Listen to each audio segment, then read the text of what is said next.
have a lot of fun. We're going to have a lot of fun. Thank you, everybody. You know, we have thousands of people outside. I feel guilty. Oh, that's so nice. So nice. Yay, yay. They're outside. You're inside. So beautiful. They're outside freezing. But we have thousands, and I just want to say it's amazing. I'll tell you, something's going on in Wisconsin. I think we're going to have a very good day on Tuesday. I'll be honest. We're going to have a very, very good day. We had big crowds. This is the third one. We've been packed at every place. On Monday, actually, we're going to have, I guess, 20,000 at one and 6,000 or 7,000 at another. And we would have had 7,000, 8,000 here or 10,000 if we could have found a bigger place. I don't know. Is there a bigger place around? Let's go find one, right? Anyway, well, I want to thank you all for being here. You know, it's all about making America great again, right? Make America great again. Our country is suffering. We're suffering. We see what's going on. And, you know, I look at numbers, and I must tell you, Scott Walker's been a nice guy. And I've been nice to him. I gave him like about $50,000 or $100,000 in his campaign. He gave me a plaque a little more than a year ago. No, he gave me a plaque. I wish I had the money back, right? Give me the money back, Scott. But he didn't like the way I treated him. He ran for president. I ran for president. I won. So therefore, you want to have Trump, right? I mean, we want to have Trump. And, you know, the reason I won, to be honest with you, I was very nice to me. He was very nice to me. Then he had a fundraiser, and his fundraising person made a mistake. He said very nasty things about me. Come on, we're going to have a fundraiser for Scott. And he said some really nasty things. So I called Scott because I always like to sort of watch to see what happens. And then I call and say, I'm sorry, Scott, that wasn't nice, what your guy did. And I started talking about the problems that they have in Wisconsin. Now, you know, I have a lot of friends in Wisconsin. It's an amazing place and a great place. But they have difficulties. I just wrote down 20% of the manufacturing jobs have left since the year 2000. People don't know this stuff. And, you know, when Scott came out, he was in first place. And after I went after him, he left. That was the end of Scott.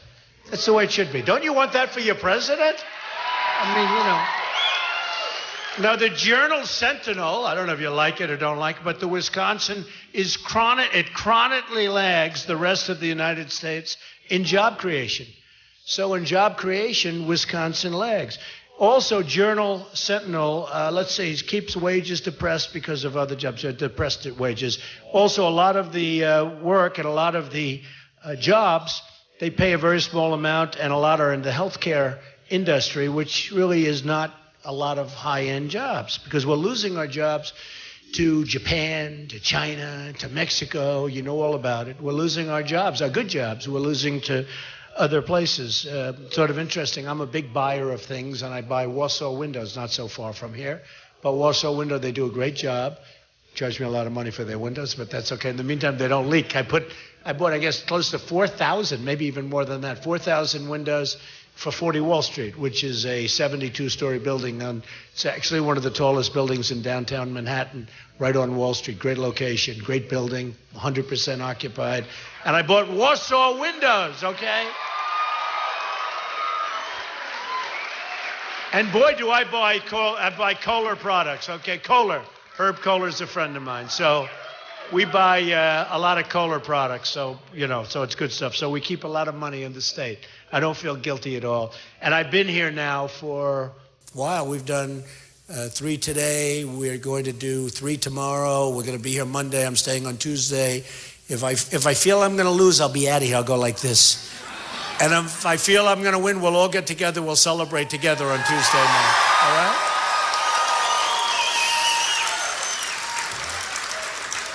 In Wisconsin, household income has declined since the year 2000. Not good. It's not good. Look, the bottom line, it's like the country. And you're in the middle of the pack. For the states around the area, you're in the middle. So when Scott, you know, goes out and endorses Cruz, I understand that. Cruz will never bring you to greatness, let me tell you. He's a politician. He has money coming in through all sorts of different people that he thinks, you know, like on his financial disclosure form. He didn't disclose that he had $1 million in loans from Citibank and from Goldman Sachs. He hasn't disclosed it. He forgot to put it on. He said, I forgot. Lying Ted. Lying Ted. Lying Ted. What does he hold up high before he lies? The Bible. He holds the Bible high, he puts the Bible down, and then he lies. No, he's a liar, I'll tell you. I've met a lot tougher than Ted, but I never met one that would lie as much. Not a good liar, though. He always gets caught. You know, a good liar doesn't get caught. What he did, like as an example, to Ben Carson, I think that was terrible, in Iowa. Ben endorsed me, great guy, and Ben is, you know, in Iowa, and Ted said, he has left the race. This is on election day, folks, you know, I mean, they're voting. And he let everybody know, and it's a caucus, so it's not where you just wait. They walk in, they sat down, they explained that he left the race, and thousands of votes were taken away from Ben Carson by lying. And then Cruz called up later and apologized. Excuse me, about 10 minutes after the election ended. That somehow doesn't help, right? Doesn't help. So, look, this is what we have. These politicians are never going to take us to the promised land, and certainly Cruz isn't. He doesn't get along with anybody. Nobody likes him. I mean, think of it. The senator that he most respects in the world is Jeff Sessions, a great, great guy from Alabama, right? Senator Jeff Sessions. And in the first part of the race, he kept talking about Jeff Sessions, Senator Sessions, and then Senator Sessions endorsed me. And he said, and you know, look, he knows, because he understands we have right now $19 trillion in debt, going up to 21 because of the crazy omnibus plan that was just passed, the budget that was just passed, which is one of the worst budgets I've ever seen. And it went so fast 3 months ago. They passed the omnibus. Does everyone know what I'm talking about? One of the worst. It funds illegal immigration. It funds ISIS coming in, or whoever comes in, because we don't even know who's coming in. We have people coming in from Syria on the migration, thousands and thousands of people. We have no idea who they are, where they come from. There's no documentation. We have to be crazy. No, I will tell you, they're going home. If I become president, we have to. We have to. We have no choice.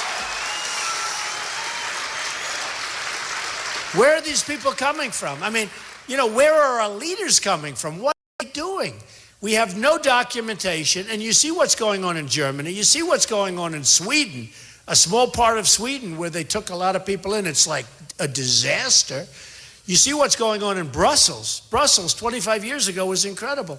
I made a statement about Brussels recently, and it was very harsh. I said it's like living in a hellhole, because I have a lot of friends that go to Brussels. It's a financial capital. And they tell me what's going on. I've been there years ago, and it was beautiful, one of the most beautiful cities in the world, actually. And a friend of mine came back, and he said, another friend said, oh, it's like an armed camp. And this is because people came in, and frankly, those people weren't vetted, and it's a disaster. So I made this statement. The New York Times did a major story. How dare Donald Trump criticize a place like he did Brussels? And it was like, you know, I was excoriated.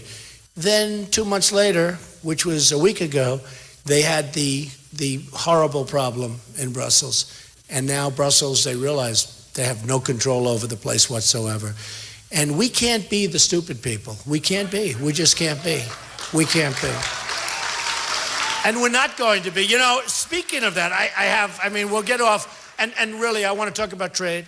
I want to talk about keeping our jobs here. And I want to talk about bringing jobs here, okay? So that we can fill up lots of different places like this. I'm telling you, I want to talk about that, because that's really, but speaking of illegal immigration and Syria or wherever these people are coming from, and you know what, I have a big heart. I have as big a heart as anybody, a big, big heart. And we should build in Syria safe zones. We should do it. And we'll get the Gulf states to put up the money. I don't want to put up money anymore. We're putting up enough money. We don't have any money. This country has no money. And we'll talk about that in a minute. But I thought I'd tell you this. This was written by a fantastic guy, and a rock and roller, actually, who did something. And it talks about illegal immigration. And just think about this. We don't know who's coming in. We don't know anything about. We know something bad is going to happen, okay? Something bad is going to happen. This is like, you know the story of the Trojan horse, right? This could be the ultimate Trojan horse. And don't forget, we have thousands and thousands of people. And did you ever know the migration line? Did you ever see it? They have a lot of young people, young, strong men. I say, where are the women? Where are the children? There's some, but there aren't very many. And I mean, seriously, maybe it's not, but this could be the Trojan horse. So I thought I'd say this to you. I don't do it often, but it's a sort of thing that was written years ago, and it's called The Snake. Do you like it? So who's heard The Snake before? Does anybody want to hear it one more time? Huh? People love it. You know, great art. It's interesting. A friend of mine's a great art collector. And if you look at the Mona Lisa, right? The Mona Lisa, one of the great paintings, you don't like it that much at the beginning. You really don't. And then you look at it again, like it a little bit more again. And by the time they reach a certain age, it's like captivated. People are just crazed. They can't look at anything else, right? That's called great art. With other paintings, you'll say, oh, I love it, I love it, I love it. And then 2 weeks later, you don't like it anymore. There is something very special about great stuff. So this is very descriptive, and people like it, and it's a little bit tough, but it's very true. And think of this with allowing people in. We know it's going to be a problem. We know it's going to be a problem. It's going to be a big problem. You're going to have things happening. Look what happened to the 2 radicalized people in California recently with the 14 people that they killed. Their co-workers. They killed their co-workers out of nowhere. Their co-workers gave them a baby shower, and they had a party for them. And they went in and they killed 14 of them, and others badly wounded. You look at Paris, where 130 people were killed, and tremendous numbers of people in the hospital. They'll be in hospitals for the rest of their lives, and many will die. What are we doing, folks? What are we doing? So this is called The Snake. On her way to work one morning, down the path along the lake, a tender-hearted woman saw a poor, half-frozen snake. His pretty colored skin had been all frosted with the dew. Oh, well, she cried, I'll take you in, and I'll take care of you. Take me in, O tender woman. Take me in, for heaven's sake. Take me in, O tender woman, sighed the broken snake. She wrapped him up all cozy in a curvature of silk, and then laid him by the fireside with honey and some milk. Now she hurried home from work that night. As soon as she arrived, she found that pretty snake she'd taken had been revived. Take me in, O tender woman. Take me in, for heaven's sake. Take me in, O tender woman, sighed the broken snake. She then clutched him to her bosom. You're so beautiful, she cried. But if I hadn't brought you in by now, oh heavens, you just definitely would have died. Now she stroked his pretty skin, and then she kissed him and held him tight. But instead of saying thank you, that snake gave her a vicious bite. Take me in, O tender woman. Take me in, for heaven's sake. Take me in, O tender woman, sighed the vicious snake. I saved you, cried the woman, and you've bit me. Heavens, why? You know your bite is poisonous, and now I'm going to die. Oh, shut up, silly woman, said the reptile with a grin. You knew damn well I was a snake before you took me in. Right? Right? No, I don't think so. You think Kasich does that? I don't think so. I don't think so. You think Ted Cruz does that? I don't think so. No, I don't think so. So look, we have so many. It's such an honor. You have seats and yet you're standing. That's excitement, right? Look at this guy. I won't tell you. You know, it's interesting. Last time, a couple of days ago, I love you too, Dar. Who said that? So beautiful. Thank you, honey. I love you too. That's why I'm doing this, to protect people like you. Ivanka just had a beautiful grandson for me. And that's why I'm doing it. People say, actually, I was on a great radio show this morning, and he said to me, we had a great talk, and then he said, Mr. Trump, can I ask you one more question? Why are you doing this? You've built up a $10 billion net worth. You have a great company. You have a great family. And here you are on Saturday morning at 6:30 in the morning talking to a radio show. Why are you doing this? I actually said, good question, right? But I said, you know what? My whole theme is make America great again. True. Make America great again. We're going to make our country so great again. We're going to make it so strong again. I've gotten to see so many people. I mean, like today, thousands, at least 5,000 people are outside. I feel terribly about it.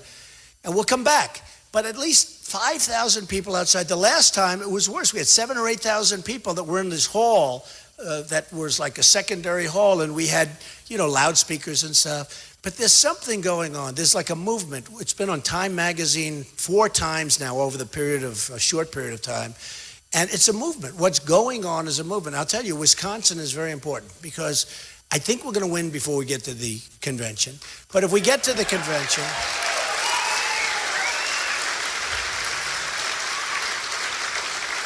If we get to the convention, the establishment politicians who want to protect their jobs, who want to protect their paychecks, who want to protect all of the different things like the lobbyists and the special interests, they don't like me. Now, I used to be a part of the establishment. I was at the highest level. I gave lots of money, $350,000 to the Republican Governors Association. I gave a tremendous amount of money. I was establishment. I was like the king of the establishment in a certain way. And then I ran and I wasn't the established. Somebody said, Trump, I don't think he wants our money. And then I announced I'm self-funding. I'm totally self-funding. So I'm not asking them. And coming over here, I said actually this morning when we were in the car, I said, I don't think that I'm getting any credit for self-funding, okay? I'm not getting credit for turning down tens of millions of dollars. Bush had $148 million that he raised, which is very impressive. Unfortunately, couldn't get anybody to vote for him. That's the problem. That's a big problem.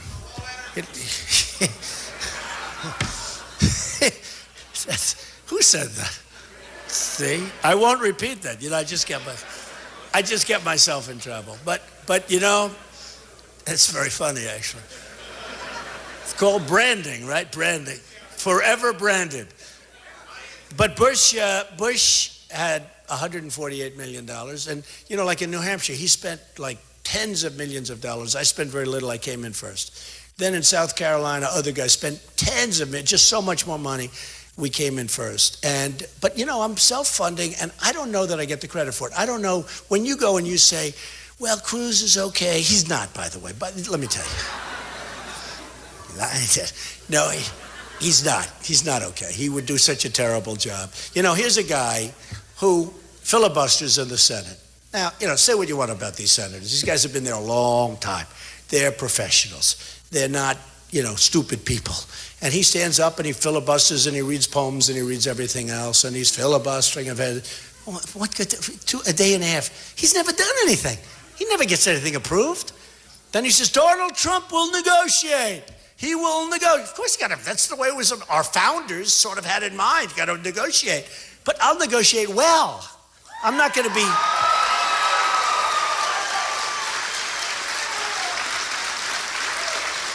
Cruz thinks he's going to take this hard-line position and everybody's going to eventually come. It doesn't work that way, folks. It doesn't work. So he stood up for, a day and a half, and he filibustered, and he left. And these senators are sitting back, and they're saying, when's he going to leave? Let's see. Okay, he's still talking, right? He's still talking. And then that's the way it works. Look, you're not dealing with babies. So what happens is he never did anything. He never accomplished anything, hasn't done anything. And folks, he's in favor of Trans-Pacific Partnership, which is a disaster. And worse than being in favor, and he really pushed it, but worse than being in favor, the single greatest weapon used against you and everybody, used against our country, is currency devaluation and currency manipulation. That's the big weapon. And when I started talking about it a year and a half ago when it was conceived, I said, you got to talk about currency manipulation. Because if you look at China, what they do is they devalue their currency and they kill us. You look at other countries like Japan and others, they devalue their currency and they absolutely kill us. So you have to go out and you have to look at currency manipulation. And if you're not going to put that in, well, Cruz would not hear of currency manipulation. Now, somebody told him you can't do it. One of his people that give him a lot of money. They said, you can't do it. Why would he not allow currency manipulation? In other words, having clauses that you can't do that. In other words, it's a violation, right? Or it's a default. It's no good. So Cruz, not only is he pushing it, which is terrible, but he won't allow the single biggest thing, a block, on the single biggest problem that we have, which is currency devaluations and currency manipulation. Now, you tell me that's going to be good for you? He's going to be a disaster, okay? I don't care. Somebody said, oh, you shouldn't say such bad things about he's a Republican. Give me a break, okay? I'm here.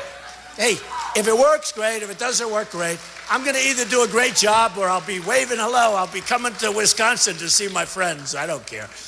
But look, they asked me, they said, why are you doing it? So many people, even my family, they say, Dad, why do you want to do this? I want to do it because this country has given me so much, and I hate watching what I'm watching on television.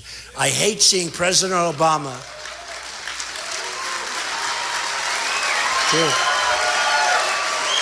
True. I hate seeing President Obama today saying that Iran has violated our agreement. I mean, what did he think? He's now complaining about Iran violating the agreement. What the hell did he think? He's like a baby. He's like a baby. Now, can you imagine? I mean, what the agreement's 2 seconds old. This guy, the ink isn't even dry. But they did it weeks ago. They were buying missiles from Russia. They were testing missiles. They don't care about him. And now they take the $150 billion. They don't spend it in Boeing. They buy 118 Airbuses. They don't want to buy Boeing. Then somebody on top of that says, well, they have a restriction. They're not allowed to buy in this country. Who the hell put that restriction on after we give them $150 billion? We give them $150 billion, I want to take the restriction off, right? Fast, because I want the money. I mean, these people are just terrible. It's like amateur hour. So then today I hear Obama is very unhappy with Iran because he feels that they haven't lived up to the spirit of the agreement. What the hell did he think was going to happen? They defaulted on day one. I mean, they were doing things on day one, and everyone was telling him, he said, that can't be possible. That's the way life works. These are vicious people. These are great negotiators. You know, the Persians are great negotiators. When John Kerry went in, I'll tell you, I saw on Charlie Rose, I was watching Charlie Rose was talking to this guy, the head negotiator for Iran. And after watching for 5 minutes, I said, no, Kerry can't handle this guy. The guy's too smart, too shrewd, too slick, too cunning, too smart. But I have guys that are much smarter than him, including me, by the way, but that's okay. No. I have guys that are much better than him. But the saddest part of that deal is so much of this money is already gone. Just gone. $150 billion right out the tubes. And what do we get? We got nothing. We got nothing. They got the money, and the prisoners should have been released years ago before we started negotiating. Years ago. We got nothing. And you know, I used to say that was a great deal, but it's not a great deal. The great deal is they got Iraq for nothing because they've been fighting forever to get Iraq. And now they have, you know, Iraq has among the greatest oil reserves in the world, which a lot of people don't even know. Great quality oil too. But among the greatest oil reserves in the world, Iran has that. We gave it to them. For years, decades and decades, they fight. And they had the same army, the same strength. Basically, they're almost identical. And they go 10 feet left, 10 feet right, 10 feet left, thousands killed, horrible. Saddam Hussein, gas, right? Remember the gas? People would be killed. And they'd complain. Then they'd throw gas at him, bomb. Then they'd rest. Then they'd start fighting a couple of years later. But they were the same. Nobody would move. It would be like this. It was called checks, check and balance. Takes years, takes centuries to create that, right? We go in and destroy one side. And I said, I was against it. You know, everyone says Donald Trump will be too quick with the trigger. I'm the one that didn't want to do it.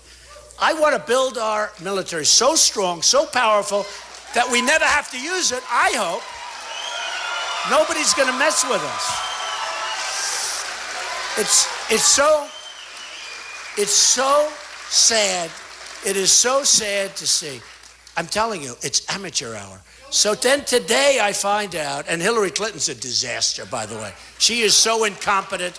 She is so incompetent. You look at what's happening. Take a look at Libya. You know who has Libya oil now? Tell me who has Libya oil. ISIS. ISIS has Libya oil. That was Hillary Clinton.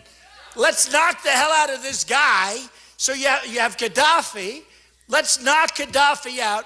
Now, Gaddafi and Saddam Hussein had one thing in common. They loved to kill terrorists. They were so good at it.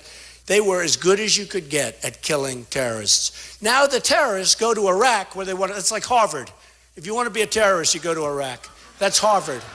Harvard University. You go to Iraq and you become a terrorist. You go to Libya. You go to these countries that we've destroyed. So look, Hillary did this whole thing. Remember the sign? Remember the ambassador and the Humvee riding into town with the flag and waving the flag? And then the people killed him a little while later, right? They killed him and other people, 4 people, and they killed the ambassador viciously. Nobody wants to say how the ambassador was killed. Viciously. And he's on their side. And that was Benghazi, okay? And remember Hillary with the phony phone call? When you get a call at 3 a.m, don't you want her? No, I don't think so. She was sleeping. She only answers her friends at 3 a.m, you know. So it's I mean, the whole thing is so crazy. But I will do a great job. Now, so what happens is I'm on this big show about a week and a half ago, and I get asked about NATO. And the announcer, very good man, Wolf Blitzer, very good man. And he said, Mr. Trump, what do you think about NATO? Now, just so you understand, I'm not a big NATO expert. I've been building buildings and doing deals all my life. You know, that's what I made over $10 billion doing this stuff. And I built a great company. And I filed a company. I put the company in with the federal elections. And the press, these guys, they went just absolutely crazy because they were hoping, you know, I'm a private guy, so they didn't know. And it turned out to be much bigger, much stronger. I mean, it's a company with some of the greatest assets in the world. Some of the greatest. Doral, Turnberry in Scotland. I own things that are phenomenal. Buildings in Manhattan. Great stuff. The largest bank in the world is a tenant of mine in one of my buildings in Manhattan. And that bank happens to come from China. They have 400 million customers, okay? I said to the chairman, so when we signed the lease, I said, so how do you compare, let's say, in size to Citibank? He said, Citibank is like a small subsidiary. It's just a little bank. It's like, forget it. This is a monster bank. And, you know, and by the way, China, they're great. Mexico, great. All of these countries are great. I'm not angry at them. I'm angry that our leaders are so stupid that these countries can take advantage of us. I'm not angry at those countries. I made a tremendous amount of money dealing with China. And you know, and as far as Hispanics are concerned, I won the state of Nevada. I won, I think, 21 or 22 states. Can you imagine that? 22, can you imagine? And how about Cruz? Did you see him? He got up during one of the debates. I'm the only one that's beaten Donald Trump. I won, I think it was 5 at that time, 5 or 6. I won 5 states. I beat Donald Trump. I'm the only one. And then I said, yeah, but I won 22. And he goes, he didn't even answer. You remember that? His expression. Do you remember his expression? I was in the Senate, because actually I've been in the Senate from the very beginning, right? There has never been a debate where I haven't been in the Senate. Senate is number one. I keep telling the press, will you announce that I'm number one? Because a lot of people don't know that. You know, when you're in the center, that means you're number one. When some of these guys like Rand and Jeb, they were falling off the edges, I'd say, by next week, you guys are going to be gone. But I was always in the center. So he was over here, and he was talking about, I'm the only one. I said, yeah, but and that turned out to be a very famous internet picture. He didn't even argue with me. He just looked at me like this. Do you remember? It was the weirdest thing. He's a weird guy, I'm telling you. He is a weird guy, and he would get absolutely defeated. You know, I haven't even started on Hillary yet. I don't care about Hillary right now. I only care about the two. I only care about the 2 leftovers. I started at 17. We had 17 people, all senators and this. Ben Carson, great guy, very accomplished guy, who, by the way, endorsed me, and he's phenomenal. He's in North Dakota right now making a speech for us. And Chris Christie, who endorsed me, great guy. And Sarah Palin, who just left, she was here. Sarah Palin. She just made 2 speeches. She was at the other 2 places. I said, look, this group is so great, you don't have to bother with them, Sarah. Go home. Go home. See? See what I do? That's called taking advantage of people that I know love me. But that's okay. I said, go home, Sarah. But you know, we have some great Sheriff Joe of Arizona. What? I got to tell you a story about life, about toughness. You know, like the Green Bay Packers, great Vince Lombardi. I've always been a big fan. I've always been. He was.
Being interviewed this morning on CNN.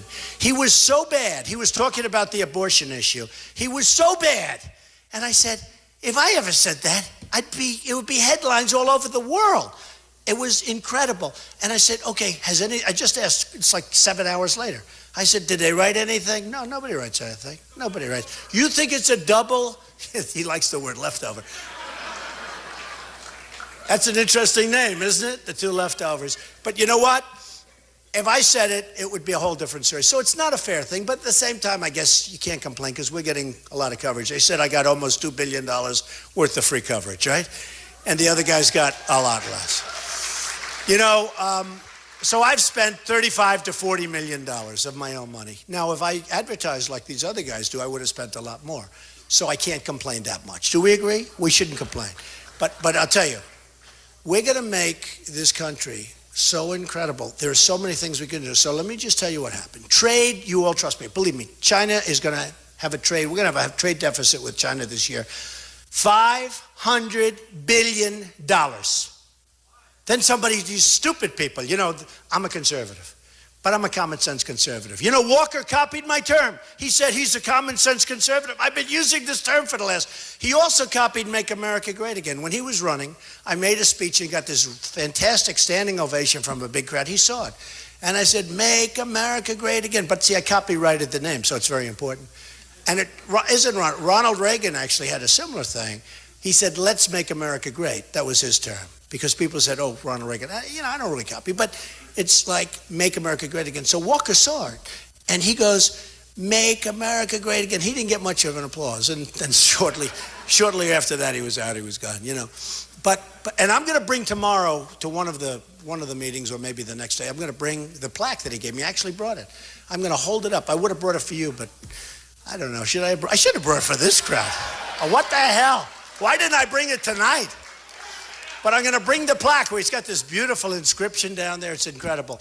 But what's going to happen is this. I'm being interviewed by Wolf Blitzer, and he asked me about NATO. Now, I know about NATO.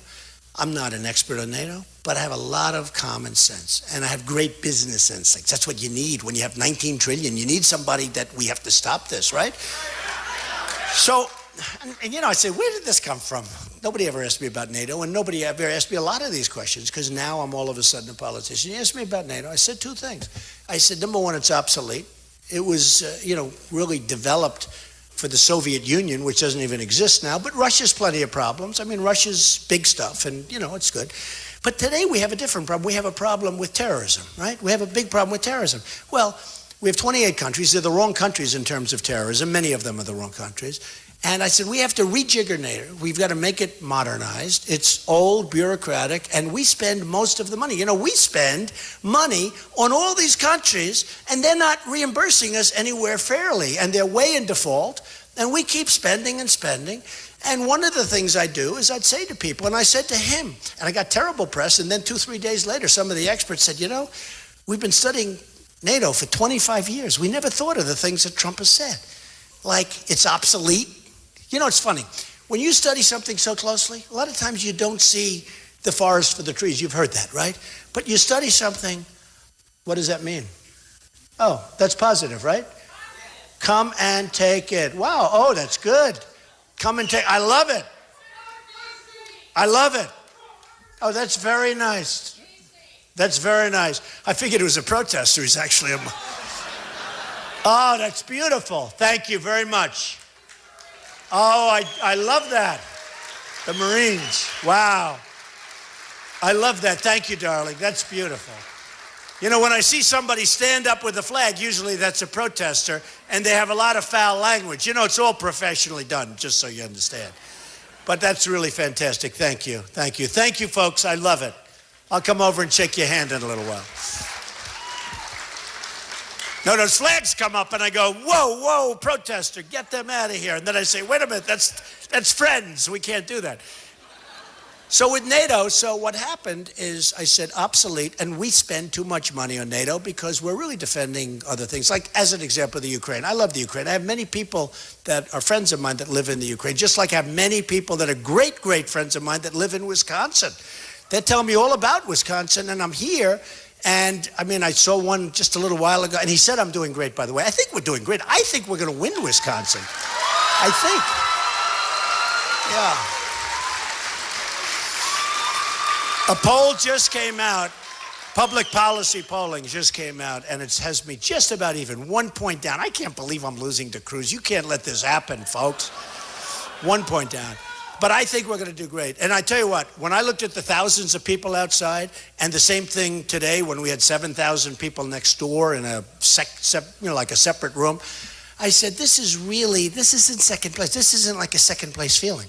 And these other guys go and they have 200 people and 150 people and 300 people, and we come and we have 8,000 people and 5,000 people outside. And you had to see that second place was unbelievable today. And we're going to have 15 or 20,000 people on Monday at one of the venues where we have this massive venue, which is good. And we're going to have, I think, 6,000 or 7,000 at the other one. I said, that doesn't sound like second place. And the other guys go, literally, they have 300, 400 people, 200 people. And I said, I know pretty much. When I went to South Carolina, I was supposed to come in second place. And I said, that's not second place, because I'd have a crowd and it would be thousands and thousands of people, far more than anybody else had. And the same thing in New Hampshire. I went to New Hampshire and I was supposed to come in second place. And I'd go out and there'd be people, thousands of people outside of the building trying to get in.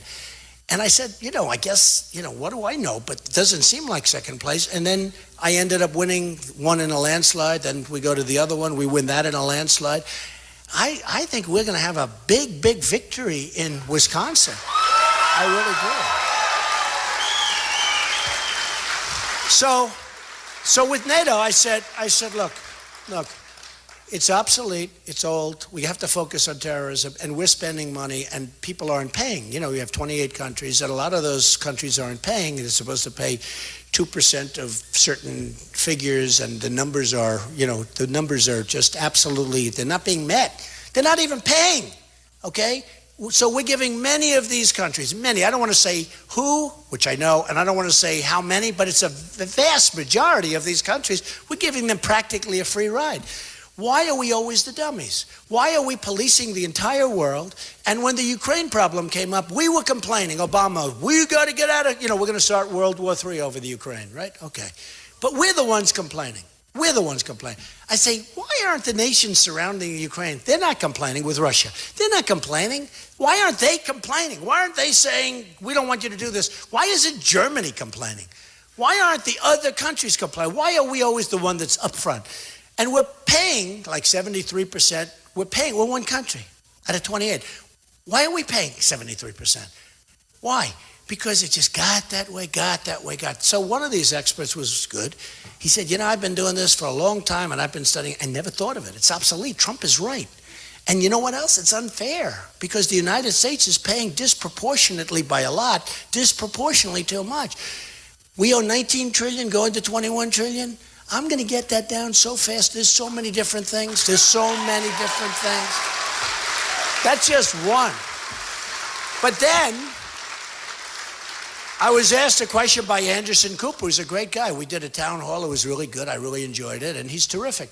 It got tremendous ratings. By the way, it won the evening. You heard about that, right? Won the evening. And who did it just beat by millions? Do you know who it beat by millions? Same time slot. Same time slot. Beat by millions and millions of people. Oh, gee, I'm so surprised to hear that. But it was a great thing. And we talked about Japan. And he said, well, what do you think about Japan? I said, look, here's the story. We defend Japan. Does anyone know that? We defend Japan. They do now because I've been talking about it to everybody because I find it amazing. And it's fine. And I know we don't want Japan to arm, ideally. But in the meantime, we have this maniac in North Korea that's armed.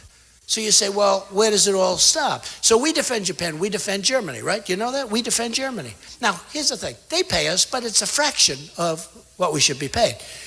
And it's not a winner, okay? But we defend all these countries. We defend South Korea.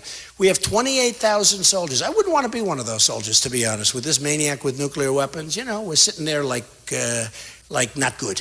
But we have 28,000 soldiers on the border. We get peanuts. Now, what's going on? Saudi Arabia wouldn't exist except that we defend them. Saudi Arabia, until the oil price went down, and now they're still making a fortune, but they were making $1 billion a day a year ago. $1 billion a day. We defend Saudi Arabia. We have bases. We have to pay the rent. Why are we paying rent? The rent isn't the big thing, but the concept of why are we paying rent? We're defending them. Why are we paying rent? Okay? If we left Saudi Arabia, they would fall. Okay? They would fall. Whether internally or externally, probably Iran, because Iran took over Yemen. And Yemen has one thing that looks very, very enticing. It's a massive, long border. I mean, one of the longest borders you'll ever see with Saudi Arabia. And Iran wants to get the oil. Look, now they're taking over Iraq. They're taking over Yemen. They don't really want Yemen, but they like the border because they want to take over the oil in Saudi Arabia. I'm really good at this stuff. It's sort of amazing. These guys don't give you credit because they'll give you like a quarter of a sentence. So here's what they did. So the question was asked about Japan. I said, look, you always have to be prepared to walk. If you can't say you're going to walk, you can't make a good deal, okay? It's called the art of the deal, right? John Kerry should have walked at least 2 to 3 times with Iran. When John Kerry went to Iran, he should have said, you have to release our prisoners before we start talking.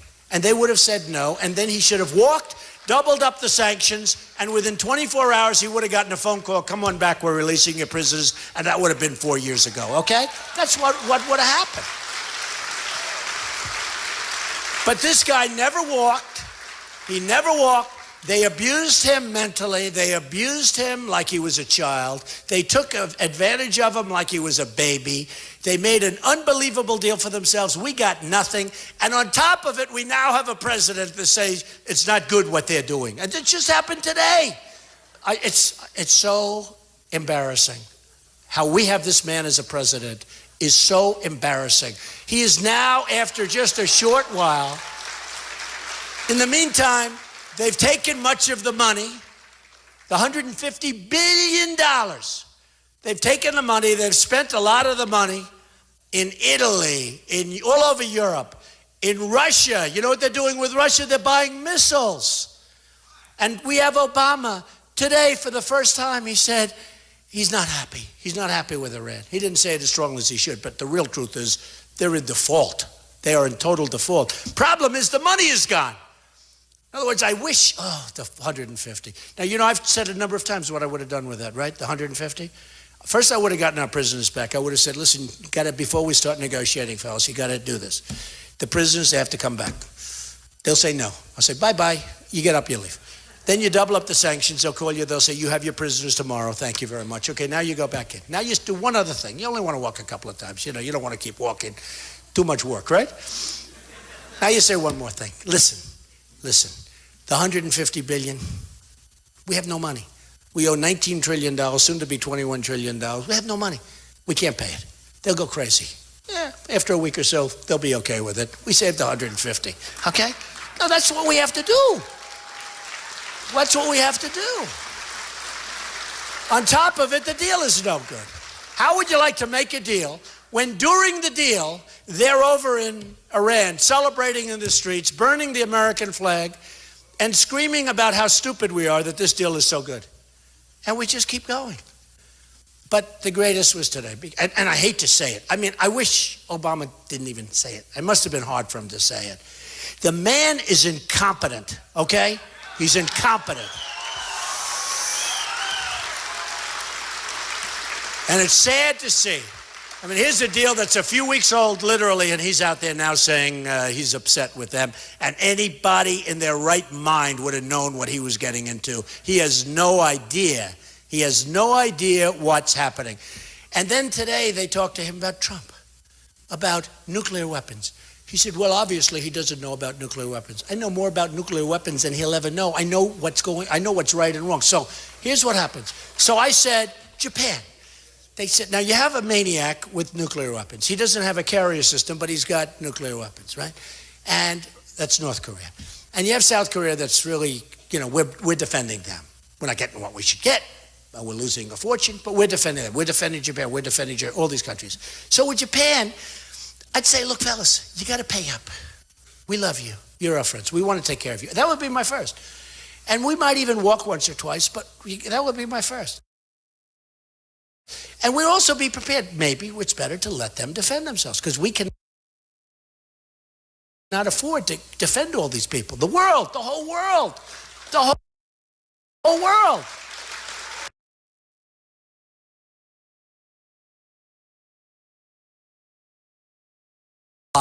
And we'll defend them and all that stuff because it's good. Because, nuclear is a big problem. I don't want to see nuclear all over the place. But already, if you think about it, ISIS probably wants it. We got to knock the hell out of them fast, by the way. We have no choice. We have no choice. ISIS, I didn't want to go into Iraq, but now with ISIS, you have no choice. Cutting off the heads and drowning people. This is a group of people that we have to beat them fast. Can you imagine we have a military? Can you imagine, I always say, because I was a big fan of General Douglas MacArthur. I was a big fan of General George Patton. These were tough cookies. These were smart, tough guys. These were Vince Lombardis of that world, okay? And these were tough. Could you imagine telling General Patton about ISIS that we can't beat ISIS? He'd have them knocked out in a week. I mean, literally, it would be over in a week. This is crazy. What's going on is crazy. And let me tell you, they get a nuke or they get a weapon of destruction. I don't even want to say what I'm saying here. They get a weapon of mass destruction. They wouldn't even think about it. They wouldn't even think about it. We got to knock them off fast. We can't play games. We can't play games. Because the single biggest problem we have is nuclear. The single biggest problem this world has, frankly, is nuclear. This is no more little, we're going to shoot. We have an army, 2 different uniforms. They have their M1 rifles and they're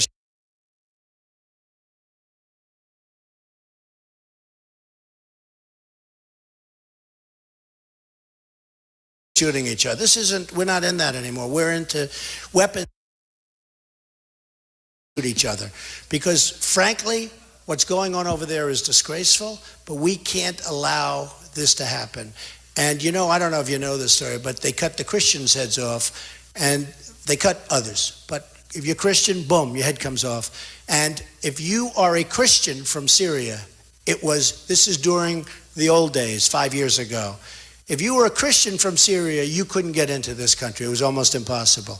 If you were a Muslim from Syria, no problem. It was one of the easiest places to come into the United States. If you were Muslim from Syria, but if you were Christian from Syria, and they're the ones that needed the protection, much more so. You couldn't get into this country. So you think maybe something's going on that's not so good? All right? It's not so good. So I talked about Japan, and I talked about many aspects of it. I talked about the business. Again, if we left Saudi Arabia, it would be a terrible thing would happen to them. It'd be very fast. Nobody's going to attack them now because we're protecting them. Now, here's what will happen. And they're great negotiators, too. If we left, we'd say, you got to pay, which is a fortune, by the way. You got to pay. It doesn't matter. They have so much money. They have funds that are so big, they don't know what to do with all their money. I know. Their funds are the biggest funds among the biggest funds in the world. They have so much money. Money is the thing they don't worry about. Money and oil. What they worry about is how long will they keep it, okay? So what you do is you negotiate. You're going to leave. You're going to leave. You have to be prepared to leave. Otherwise, you can't make a good deal. See, we're not prepared to leave. We weren't prepared to leave the negotiations with Iran. If Kerry would have gotten up and said, we're leaving, and been tough, we would have made a much better deal. Much better deal. I mean, we made one of the worst deals ever. Basically, they got $150 billion, and that's it. And they'll have nuclear weapons and everything else. And, you know, it's so bad. So we have to be prepared to leave. We have to be prepared to leave Japan. We have to say, I'm sorry, we can't do that deal. And it's possible we won't get back. And it's possible they will arm, and they will then, you know, have to take this guy, and they'll have to deal with him. We don't have to deal with him, okay? Is that so bad? Now, ideally, that doesn't happen. Ideally, they're going to pay. And they're going to pay a lot. And we'll be good, because I don't love them arming. But, you know, there's a point at which we just can't do it. When our infrastructure is dying, when our country's dying, when our airports are like hell. I go to Qatar. I go to Dubai. You go to China, different places. You go to places. They have airports the likes of which you've never, ever, ever, ever seen. Then I land at LaGuardia. There are potholes all over the place. The place is like a third world airport. Or Kennedy. Or LAX. Or Newark.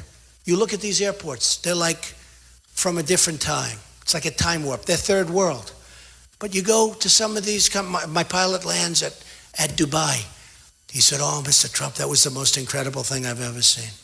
The runway's twice as long as anything he's ever, it's like a piece of glass. And we land at LaGuardia. What's wrong? Are we okay? We're stupid. We have stupid people leading our country.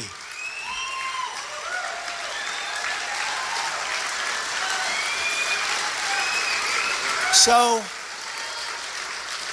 what I said, I talked about the economics of it. I talked about this. I also said I'd rather not see Japan armed, but if they have to, that's okay. You always have to be prepared for that. And there's a possibility they would be able to arm because we may leave, because we just can't afford to be the policeman of the world and lose all of this tremendous amount of money. And it's possible that we're going to have to let NATO go because, you know, nobody's paying up. I mean, when we're paying and nobody else is really paying, a couple of countries are, but nobody else is really paying, you feel like the jerk. One of the things I do early on, I'd call up all of those countries. I'd either get myself, Carl Icahn, or somebody else that's very good at this stuff, okay? I'd call them up and say, fellas, you haven't paid for years. Give us the money or get the hell out. Get out. You haven't paid for years. They have agreements. They have agreements. It's all agreements. And they haven't paid for years. I'd say, you got to pay us or get out. You're out, out, out. And I'll be nice to them. I'll be a little softer than that. I'll say, I'm sorry, but you're no longer NATO. And maybe NATO will dissolve. And that's okay. Not the worst thing in the world. But I'm telling you, NATO experts are saying, this guy Trump has got something. They study it. They're so close to the situation that they never thought that it's obsolete. They're so close that they never realized that all these people don't pay. And that we're like the big, stupid sucker that's paying for NATO. And we're paying for the United Nations. We're paying for the United Nations. You know, many countries don't pay for the United Nations. They come in, they don't pay their bills, the same thing. Because they think we're stupid. And that's the end. How often do you see the United Nations settle anything? You don't see them ever. I mean, things are settled. You know, it used to be where the United Nations would be involved. They're not really involved anymore. Do they ever settle anything? It's like, you know what it's like? It's a political club. I could tell you so many stories. I would have built their building for billions of dollars less money. I told them, when they renovated the United Nations, I was before the United States Senate, and I told them that I would build that building for billions less. And they said, no, we want to build it ourselves. Not only did it cost more, but it cost much more than even they said. And they said, well, but what would be the difference? I said, for billions of less, and it will be much better. I'll use marble, you're going to use linoleum. I really mean it, too. They didn't have any idea what they were doing. And they're thieves and crooks, and, things cost billions of dollars. To renovate a building costs billions. How many guys are in the real estate business or construction, right? You are. You are? Wow. Oh, I've never seen a real estate person that looked like that. Very good. Beautiful. So I would have saved them billions. They don't want it. Senator Sessions remembered the meeting we had years ago at the United Nations, 6-7 years ago. I built a building across the street for $360. Everyone's now looking over there trying. See that? You'll be famous. But I built a building for $360 million right across the street from the United Nations. And the ambassador from Sweden called and he said, how could your building 92 stories? How could your building cost 360 and we're spending billions to renovate a building that's 35 stories tall? I say, well, number one, lack of knowledge. Number two, everyone's a crook over there. They made a fortune. He said, but we're going to spend $1.5 billion. He said to me, we're going to spend $1.5 billion. I said, no, you're not going to spend. You're going to spend $3 or $4 billion by the time they finish with you. And I was right. I'm really good at this stuff, okay? It costs billions, $3.5, $4 billion. It cost so much money. And it was such a bad job. Such a bad job. They used floors, they used terrazzo. Really, just a terrible, terrible, terrible job. Somebody made so much money. Somebody made so much. It's so sad. And we pay largely the bills. So the United Nations is another one. And there are so many others. So here's what I'm doing. I'm going to bring our jobs back. I'm going to bring them back to Wisconsin. I'm going to bring our jobs back. I'm not going to let our companies leave. And I tell the story. Carrier I tell all the time. I love the Carrier story because it's so obvious. 2 months ago, they announced they're leaving the United States. They're moving to Mexico. I said, oh, that's all right. Moving to Mexico. Just like that. 1,400 people gone. Great jobs. They did a great job for 30 years. They did a great job making air conditioners, these people. Now they're wiped out. So the conservative dopes, the guys from the National Review and these dopey people, they think, oh, we're conservative. Well, I'm more conservative than them on virtually every subject. But on trade, I'm a free trader. But you can only be a free trader if your leaders are smart. If your leaders are stupid, you can't be a free trader because they're going to, do numbers on us. So Carrier's leaving. So Carrier said they're moving to Mexico. Oh, that's great. So I tell the story all the time. I call up Carrier. I say, listen, here's the story. Meaning I or one of my people that I have all the best people, right? I call up, say, Mr. President. And my wife wouldn't let me call Carrier because she'd say it's not presidential. I'm not supposed to be calling as president an air conditioning company. But I'll do it anyway. It's so easy. It's just 5 minutes, darling. I love doing it. I love it. And I say to him, listen, good luck with your plant. I hope you do really well. I hope you sell lots of air conditioners. But now we have a real border. We have a real border. And every air conditioner that comes into the United States, you're going to pay a 35% tax on that air conditioner. Okay?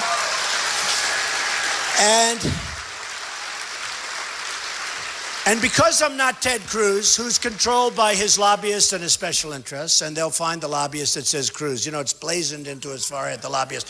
It'll say Cruz. In other words, he takes care of Cruz. Another one takes care of Hillary. Another one takes care of Kasich. Another one takes, that's what it is, folks. These are people. They're really smart, really good.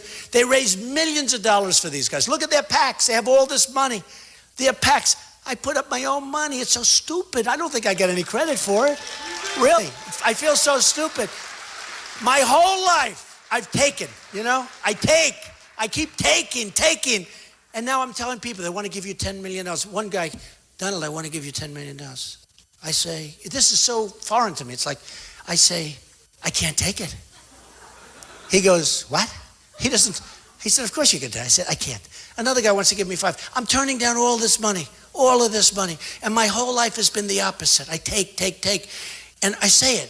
I take. I keep taking. But now I'm going to take for you. I'm going to take for the United States. I'm going to take. But these lobbyists, These lobbyists have total control over these people. And they'll go to Cruz and they'll say, no, you have to do this, you have to do that. So if Cruz is president, number one, he wouldn't make the call because it's something from even making the call, because it would never happen. With me, I'll have people call, I'll say, hey, you know what? You didn't give me anything. I'm not doing anything. I just want to do what's right. The only people I'm working for are you. Believe me. Believe me. Believe me. I don't need money. I don't want your money. I want you to vote on Tuesday. That's all I want you to do. The only people. And I've told the story, and this is true for Ford, and it's true for Nabisco. I'm just using Carrier as the example, but it's true for all these companies. So look, here's what happens. So I call. I'll say, call me back. He'll call me back. I will have been approached by lobbyists, by special interest groups. I will have been approached by everybody. I'll say, call me back. He'll call me back within 24 hours. He'll say, Mr. President, we're staying in the United States. That's what's going to happen. 100%. 100%. 100%. Now, I guarantee you that nobody from the United States ever called Carrier Corporation. Nobody from the United States ever put pressure on Ford that we can't do this. You can't build a $2.5 billion plant in Mexico. We got to keep you in the United States. Nobody ever told Nabisco that you can't move your factory from Chicago into Mexico. Nobody ever said that. Nobody told Pfizer you can't move to Ireland. You know, Pfizer, great pharmaceutical company, 6,000 jobs, the best jobs. They're leaving the United States. They're going to move to Ireland, which is great. I have a lot of property over in Ireland, but, you know, what are you going to do? But they're moving to Ireland. Nobody ever, did anybody talk to them, negotiate with them? Nobody talks. They leave. Thousands of jobs gone. Me, I'm going to talk to them. Me, when they send their product in, believe me, their product doesn't get freebies anymore. There's no more freebies. And all these politicians, because they're all taken care of. They're all taken care of through campaign contributions, all of them. And probably other ways, but I don't want to talk about that. But they're all taken care of, right? And they don't do anything to keep these people because they're told you can't. Pfizer has some of the greatest lobbyists in the world, so they get left alone. But let me tell you, when they send their products in, if they had to pay a fee, a tax, you know, China would call it a tax. China would call it a tariff because it sounds like a little better. Do you know, I have a friend, he's a great manufacturer, great manufacturer. He calls me all the time. He says, I can't do business in China. You can't get your product in there. They don't want it. They don't want anything made in this country. You know, we talk about free trade. That's why I talk about these stupid people. They say they're conservatives. Remember Jeb? He is not a conservative. He is not a conservative. It's so sad. Bye-bye, Jeb. Bye-bye.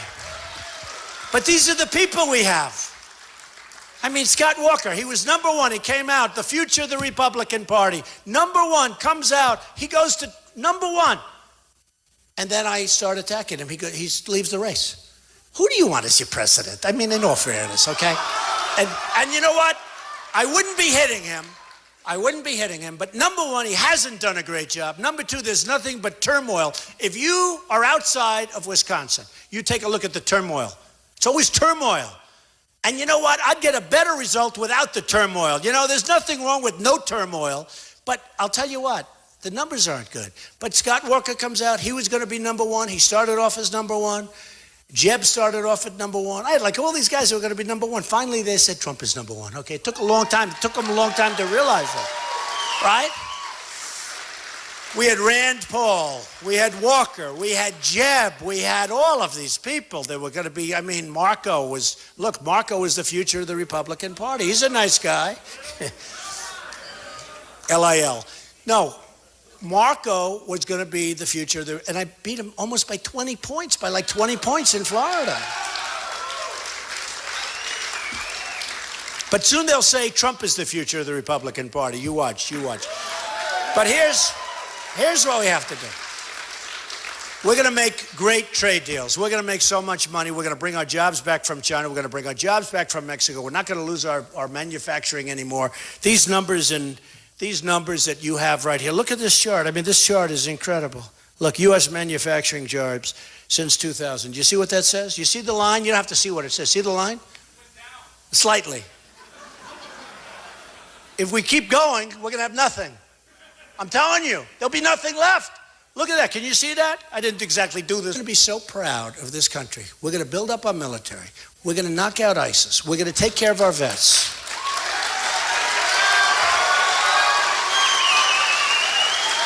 We're going to have a strong border.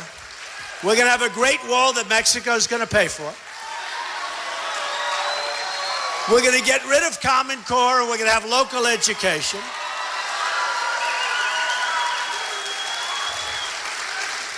We're going to repeal and replace that horrible, horrible Obamacare.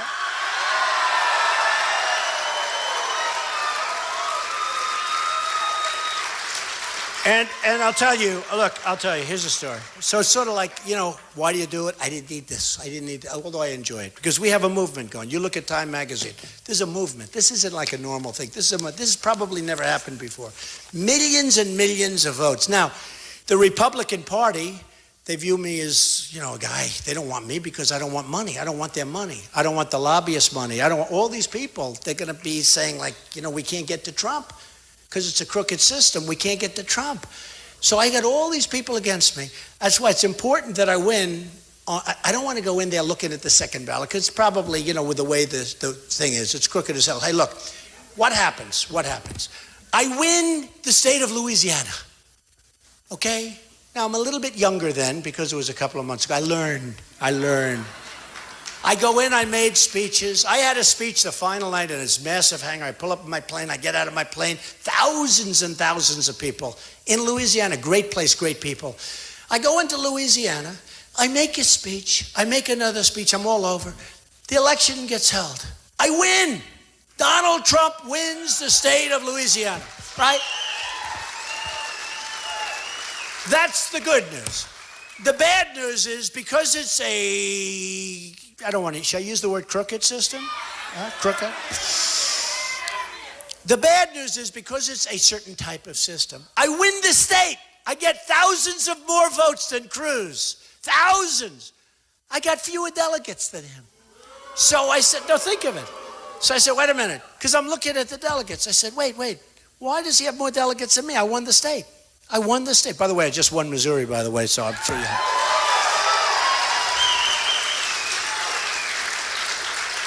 But I win Louisiana. I'm speaking in front of thousands of people for a week. I win, and I get fewer delegates than he's got. Okay, it's not fair, folks. It's not fair, because I'm the outsider. And what they do is they want to knock out the outsider because they want to keep their little party going.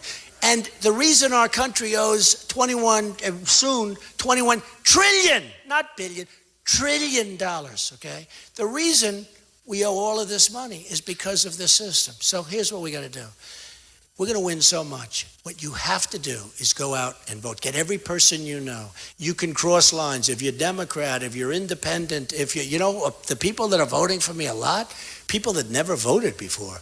We have a huge, I never realized. When I do, the scrum, I do the signing, I do whatever, I shake hands with people. So many people say, Mr. Trump, they're 30, 40, 50, 60. One woman is 93 years old from Tennessee, like this great woman, beautiful woman. She's incredible. She's going to vote for the first time. And she voted for the first time because I won the state of Tennessee. I'm winning all these states. But one Alabama, one Arkansas. We win these incredible states. In fact, I did so well in the South. Don't forget, Lion Ted Cruz was supposed to win the South, right? Lion Ted, he's going to win the South. I will win the South. I win Alabama. I won Florida. I won everything. And the evangelicals, they know he's a liar. And evangelicals like me, and evangelicals don't like liars. They don't like Lion Ted. And I won all these evangelical places, which I fully understand. I have a great relationship there. So here's the story. You are going to remember this evening, and you're going to say that this was one of the great evenings of your life. And more importantly, on Tuesday, you're going to say it was the greatest vote you've ever cast, because you're going to be really proud of your president, and you're going to be so proud of your country again. We're not going to have a president said, oh, gee, I shouldn't have done the deal with Iran because it's not working out 2 weeks after. The ink isn't even dry.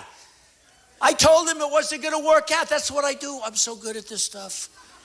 I'm so good. Remember I said keep the oil, right? Keep the oil. We're there. Don't leave. Keep the oil. Surround it. Keep it. We didn't keep it. ISIS now has Libya's oil. Why aren't we doing a blockade? Why aren't we doing a blockade? ISIS has the Libyan oil. Hillary Clinton, let's free Libya. Benghazi, the ambassador killed, her friend. Okay? Keep the oil. Why aren't we doing blockades? So many things. So here's the story. You're going to be so proud of your president. You're going to be so proud of your country. You're going to be so proud of your country. You're going to love your country so much. You love it anyway, but you're so disappointed in it right now. And you're so disappointed in the leaders. You're going to view tonight as very important. You're going to view Tuesday as very, very important. And here's what's going to happen. We're going to start winning again. We're going to win on trade. We're going to win with our military. We're going to knock the hell out of ISIS. We're going to win for our vets. We got to take care of our vets. We're going to win at the border. People come in, but they got to come in legally, right? Legally. They come in through a legal system. And we're going to win in every aspect. And you're going to say, that was a great day when I voted for Donald Trump. So, folks, I want to thank you. So important. Winning Wisconsin. If we win Wisconsin, I think it's over. If I don't win it, I don't think it's over. I think, we have a good chance because we're way up in New York, way up in New Jersey, way up in Pennsylvania. But I want Wisconsin to win it for me, okay? So go out and vote on Tuesday, and I promise you, you will be so proud of this country again. Thank you, everybody. Thank you. I love you. Thank you. Thank you. Thank you, everybody.